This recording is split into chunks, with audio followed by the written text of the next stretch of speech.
기독교 영화의 고전으로 여겨지는 영화들 가운데 쿼바디스라는 영화가 있습니다. 이미 아마 나이가 좀 있으시고 신앙생활을 어느 정도 오래 하신 성도님들 중에는 이 영화를 보신 분들도 있을 것이라고 생각이 됩니다. 그리고 영화를 보지는 않으셨다고 하더라도 쿼바디스라고 하는 이 영화의 제목 정도는 들어보신 성도님들이 있으실 것입니다. 이 작품 속에서 베드로는 우리가 잘 알고 있는 바와 같이 오순절의 성령 강림을 체험한 후에 복음 전파를 위하여 큰 일들을 감당을 하게 됩니다. 그러나 그러던 중에 기독 신자들을 향한 네로 황제의 지독한 박해를 피하기 위해 로마를 빠져나와 다른 곳으로 안전하게 피신을 하게 됩니다. 그런데 그렇게 로마로부터 빠져나와서 다른 곳으로 몸을 피하기 위해 길을 재촉하던 중에 아피아가도에서 십자가를 지고 로마로 향하고 있으신 예수님을 만나게 됩니다. 그런데 그 예수님께서는 수제자인 베드로를 본체만 체하시고 계속하여 로마로 향하던 발걸음을 재촉하시는 것이었습니다. 베드로는 그러한 예수님을 향하여 바로 이 쿼바디스 도민의 주여 어디로 가시나이까? 라는 유명한 대사를 고백하게 됩니다. 예수님께서는 베드로의 그 질문에 대하여 이렇게 대답을 하십니다. 나는 내가 로마에 버려두고 온 내 양떼들을 돌보기 위해 다시 로마로 십자가를 지러 가기 위해 들어가고 있다. 예수님의 그 말씀을 들은 베드로는 그 즉시 주님의 길을 막아서고 다시 로마로 돌아가 성도들을 돌보다가 결국 박해자들의 손에 붙잡히게 됩니다.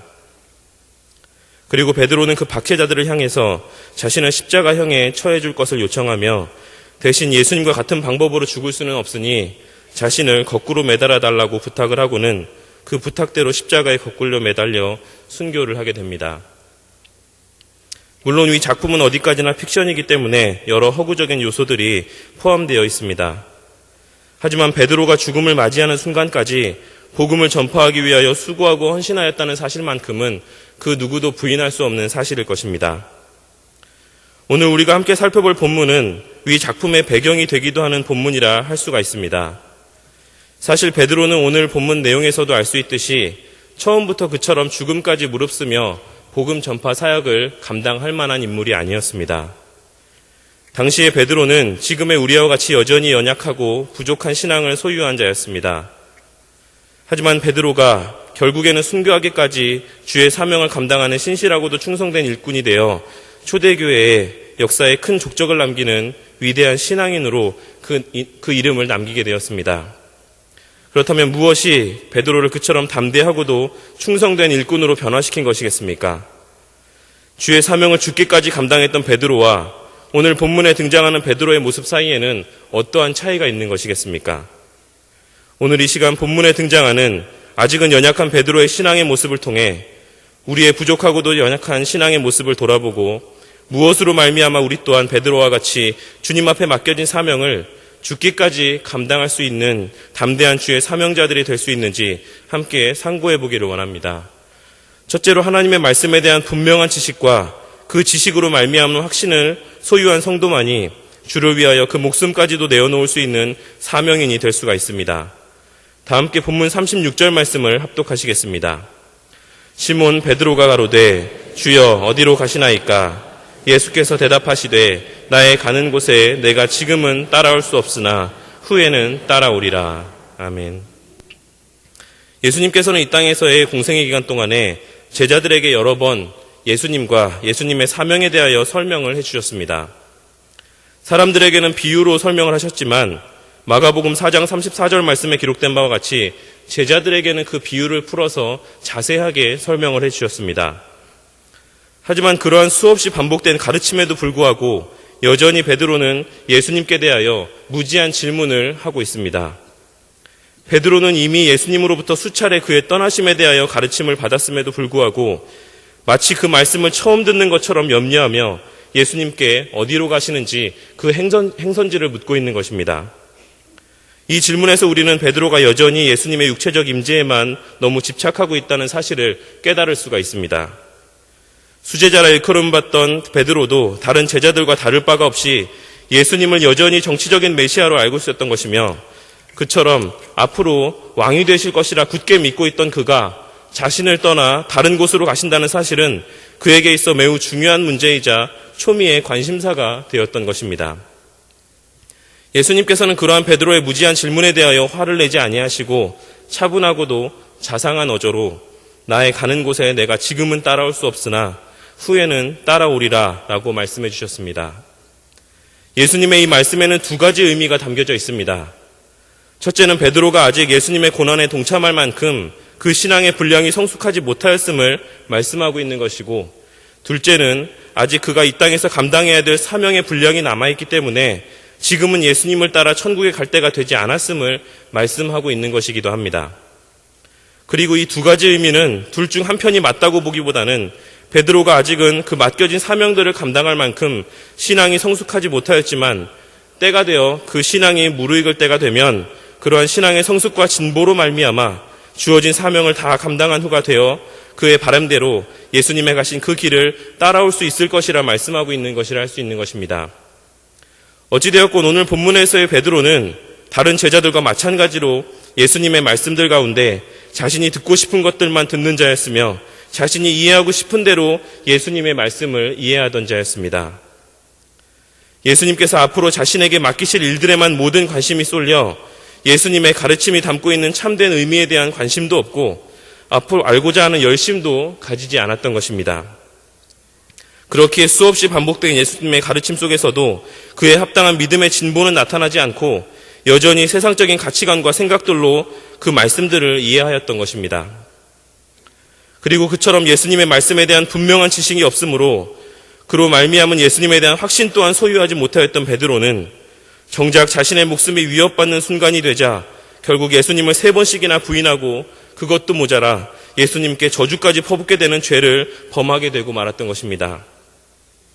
이처럼 아무리 그 마음 가운데 하나님 앞에 쓰임받고자 하는 순수한 마음이 가득한 성도라 할지라도 그 마음의 중심에 분명한 성경 지식과 그 지식으로 말미암은 주님에 대한 확신이 없다면 결국 가장 중요하고도 결정적인 순간에는 주님의 뜻이 아닌 자신의 생각을 따르게 되고 주님을 기쁘시게 하는 것이 아닌 내 자신을 기쁘게 하고 내게만 유익이 되는 지극히 세상적이고 이기적인 결정을 내리게 되고 마는 것입니다.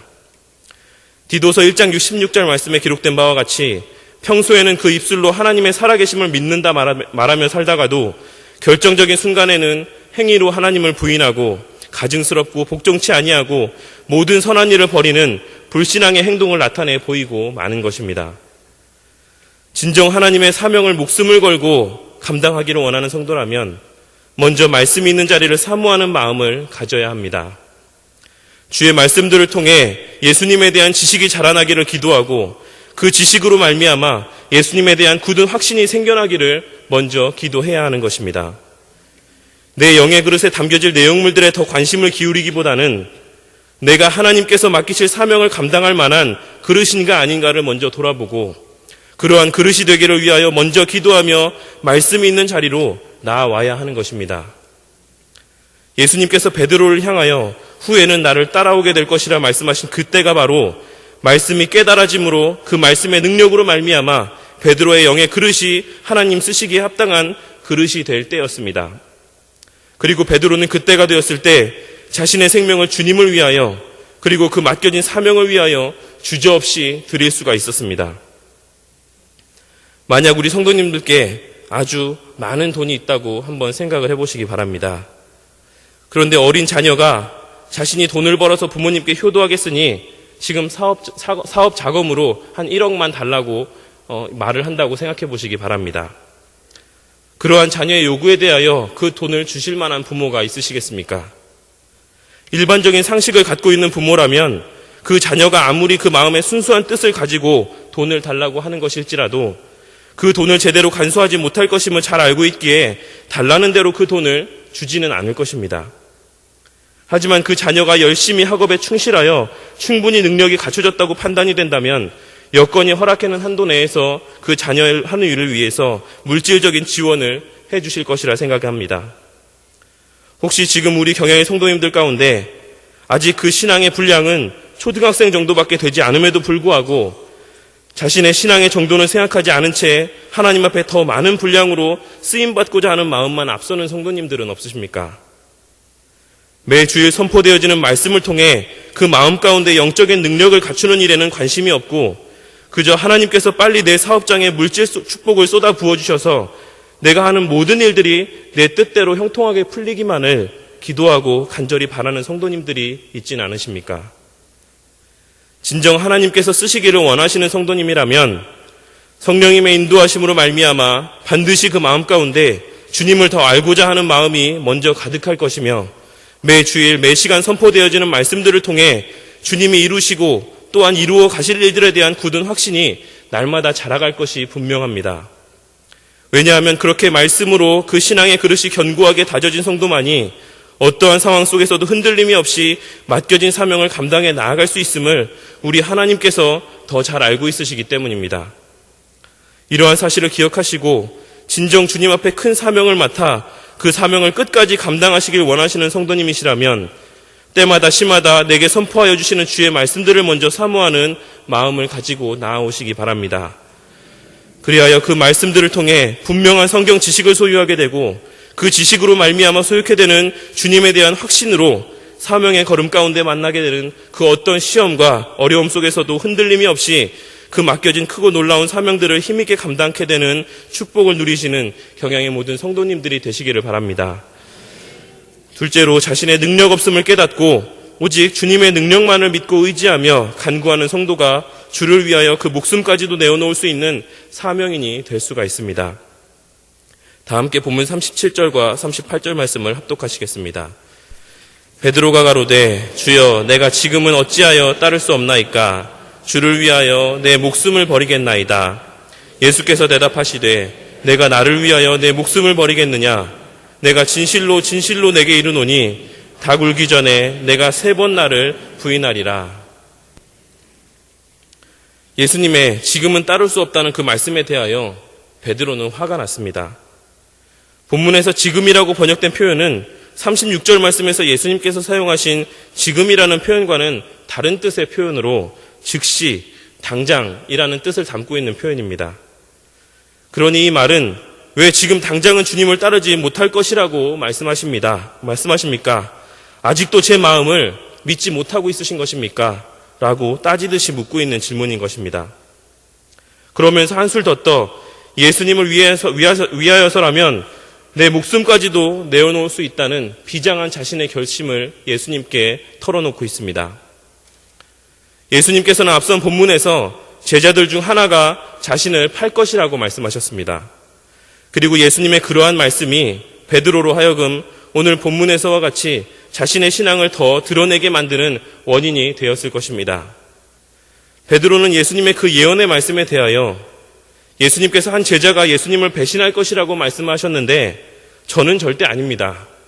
저는 예수님을 위하여 목숨까지도 내어놓을 수 있는 사람이지 절대 예수님을 배신할 사람이 아닙니다. 라는 뜻으로 위와 같이 말을 하고 있는 것입니다.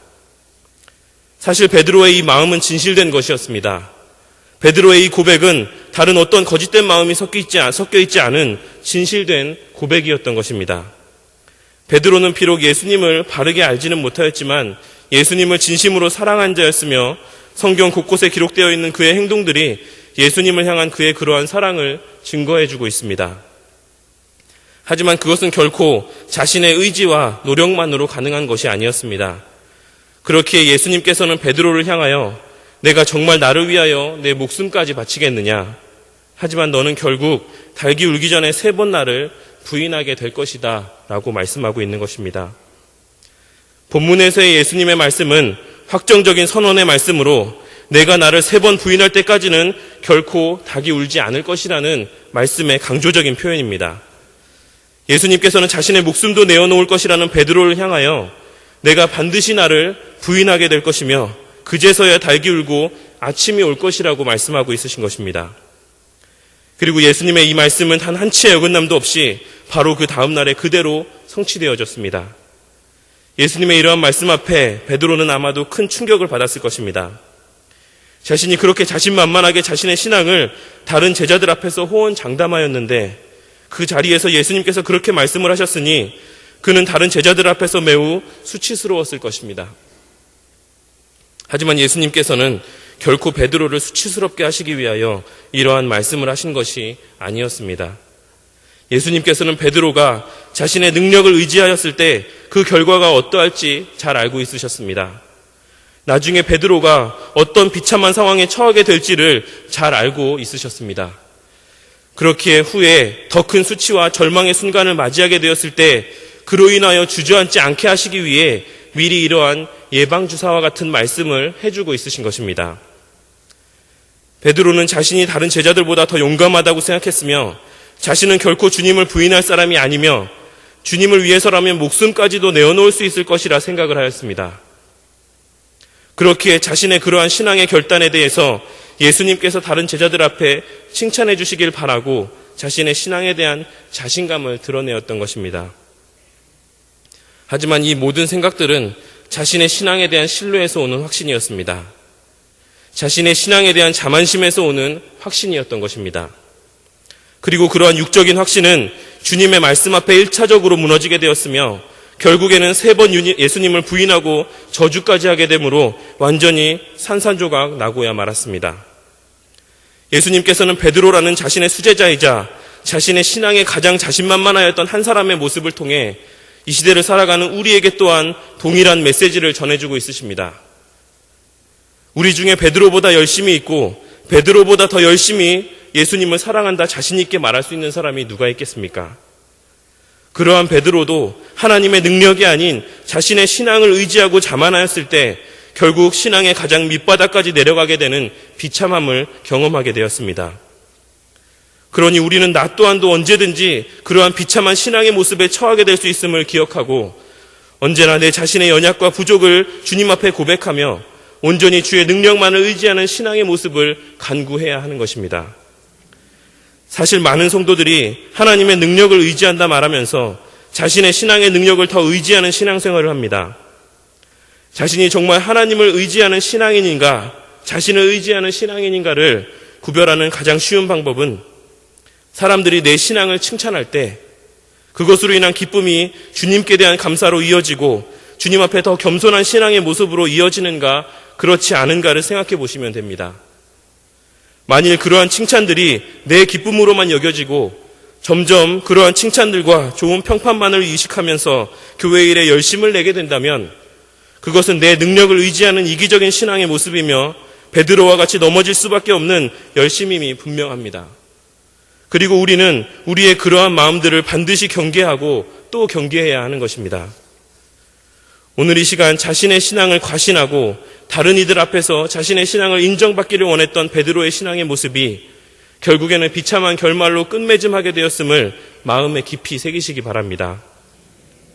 내 능력, 내 의지로는 할 수 있는 선한 것이 아무것도 없으며 오직 주님이 내게 주시는 능력으로만 주의 선한 일들을 감당할 수 있음을 확실하게 깨닫는 성도님들이 되시기를 바랍니다.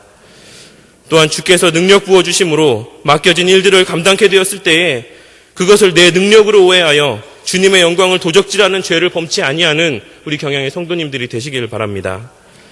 그리하여 날마다 겸손히 자신의 부족함을 고하고 주의 능력을 구함으로 말미암아 주께서 맡기시는 크고 놀라운 사명들을 끝까지 힘있게 감당하시고 그 모든 영광을 오직 하나님께만 돌림으로 수고하고 충성된 종이라 칭찬받고 주님을 기쁘시게 하는 경양의 모든 성도님들이 되시기를 바랍니다. 경양의 성도 여러분, 그리고 오늘 헌신을 다짐하시는 76에서 78 여전도의 회원 여러분, 오늘날 예수 믿는 사람들 치고 그 예수님 앞에 쓰임받길 원하지 않는 사람이 어디에 있으며 주님께 영광 돌리는 삶을 살길 원하지 않는 성도님들이 어디에 있겠습니까? 정말 번듯한 사업장 하나 세워서 하나님의 선한 사업에 크게 한번 쓰임받고자 하는 마음, 좋은 직장에 들어가고 남들이 부러워할 만한 좋은 직업을 가져서 주님 앞에 영광 돌리고자 하는 마음 한번 품어보지 않은 성도님들이 어디에 있겠습니까?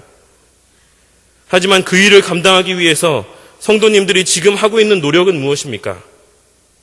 혹시 주일을 빠져서라도 직장과 사업장의 일에 열심을 내는 것, 시험 기간에 자녀로 하여금 예배보다 학원 특강을 듣게 함으로 더 좋은 성적을 받게 하는 것, 그래서 세상적으로 먼저 성공하는 것이 하나님의 사명을 감당하기 위한 준비라고 생각하고 있진 않으십니까? 물론 세상적으로 주어진 삶의 터전에서 최선을 다해 열심히 살아가는 것은 우리 개혁주의 신앙인들에게 있어 당연한 삶의 의무임에는 틀림이 없습니다.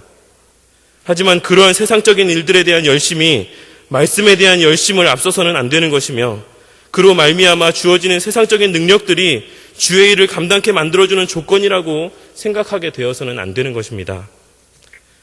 주의 사명을 감당하기 위하여 진정으로 우리에게 필요한 것은 분명한 성경 지식과 그로 말미암은 주에 대한 확신임을 기억하시기 바랍니다.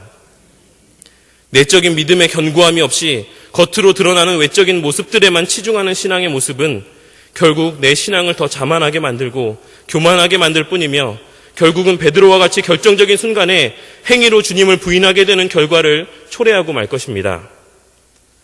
오순절 성령 강림의 역사를 체험한 후에 베드로는 예수님의 가르침에 담긴 참된 의미를 깨닫게 되었습니다. 구약의 말씀들과 예수님께서 하신 말씀들이 하나로 이어져 예수님과 그의 행하신 일들에 대한 온전한 지식을 소유하게 되었고, 그로 말미암아 베드로에게는 예수님에 대한 강한 확신이 생겨나게 되었습니다. 그리고 그 믿음의 능력이 곧 자신의 능력이 되어 자신의 목숨까지도 아낌없이 주님께 드리며 주의 복음을 전파함으로 오직 주님께만 영광 돌리는 주의 충성된 일꾼으로 거듭날 수가 있었던 것입니다. 이것이 바로 사명자에게 가장 우선적이고도 필연적으로 갖추어져야 할 자질인 것입니다. 정말 주님께 영광 돌리고 크게 쓰임받고 싶으신 성도님들이 있으십니까? 그렇다면 먼저 말씀을 사모하시기 바랍니다.